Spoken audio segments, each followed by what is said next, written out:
Batinku bergelora, jiwaku hancur. Hari-hari kesengsaraanku mencekam. Ia menghempaskanku ke dalam lumpur. Aku menyertai debu dan abu. Pada waktu malam aku berseru minta tolong. Engkau tak menjawab. Aku berdiri menanti, tapi engkau tak mengharaukan. Engkau kejam terhadapku. Engkau memusuhiku dengan kekuatan. Gubahan beberapa ayat dari Ayub pasal 30. Renungan kita satu hari satu pasal dari kitab Ayub. Hari ini Ayub pasal ke-30. Bagian ini masih merupakan jawaban Ayub terhadap teman-temannya. Namun pada bagian ini saudara dan saya melihat bahwa Ayub menceritakan kembali pengalaman pahit yang ia alami, derita yang sementara terjadi pada dirinya. Menurut Ayub, bahwa pengalaman pahit yang ia alami, derita dan kesengsaraan tersebut akibat dari Allah telah menjadi kejam terhadap dirinya. Kekuatan tangan Allah telah membuat dia menderita. Ia telah melepaskan aku ke dalam lumpur. Aku sudah menyerupai debu dan abu. Itu derita yang Ayub alami.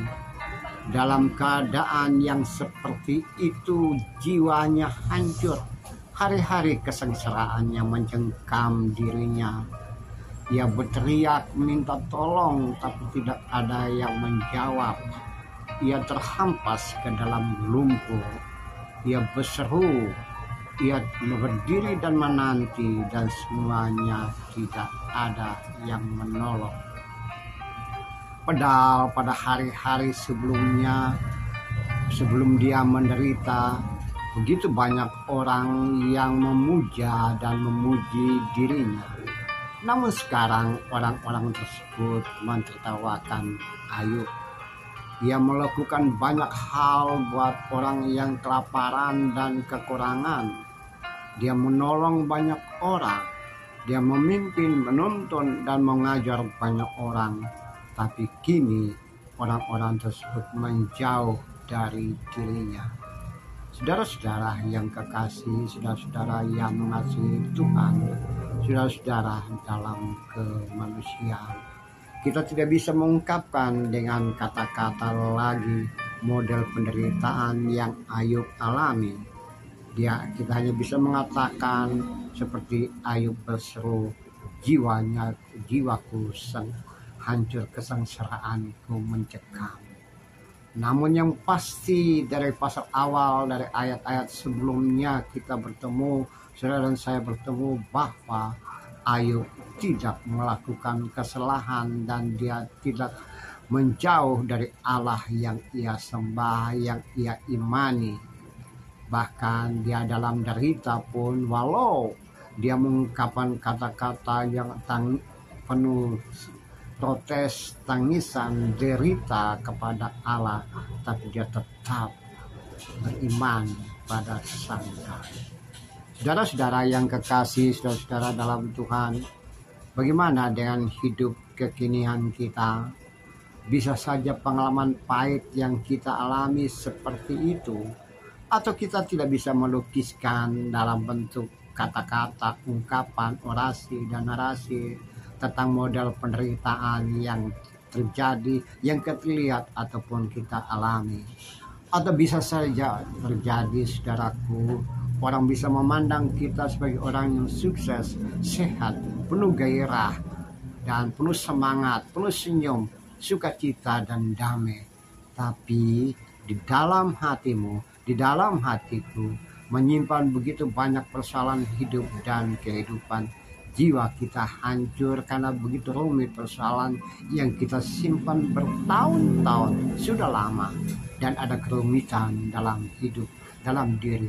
Bahkan bisa saja ada luka-luka batin yang tidak tersembuhkan di dalam hati kita. Ya, semuanya bisa terjadi dalam hidup dan kehidupan kita.